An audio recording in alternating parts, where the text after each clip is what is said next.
Sir இப்போ வந்து property dispute அப்படிங்கிறது ஏன் இவ்வளோ பெரிய பிரச்சனைன்னு பேசுறாங்க சார்?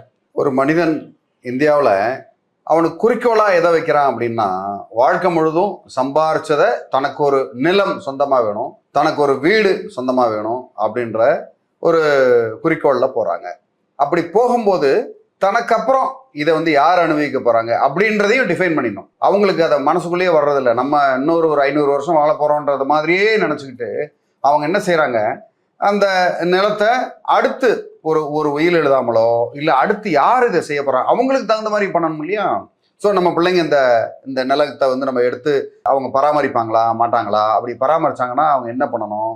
அவங்ககிட்ட ப்ராப்பர் ஹேண்டிங் ஓவர். இப்போ கொஞ்சம் ஏஜ் ஆகுது, ஏஜ் ஆனோடனே ஒன்றும் உயில் எழுதி வைக்கணும், இல்லை செட்டில்மெண்ட் எழுதி வைக்கணும். 3 பிள்ளைங்க இருக்காங்கன்னா 3 பிள்ளைங்களுக்கு தனித்தனியாக எழுதி வைக்கணும். இப்போ உனக்கு இந்த வீடு, உனக்கு இந்த நிலம், உனக்கு இந்த அப்பார்ட்மெண்ட் அப்படின்னு தனித்தனியாக முதல்ல பேசி கூடி பேசி உங்களுக்கு ஓகே தானப்பா, ரொம்ப சம்மதம் தானே, ஒன்றும் பிரச்சனை இல்லையே அப்படின்னு பேசி வைக்கணும். அப்போதான் அந்த 3 பிள்ளைங்களும் ஒற்றுமையாக இருப்பாங்க. அப்படி இல்லாமல் அப்படியே விட்டுறது.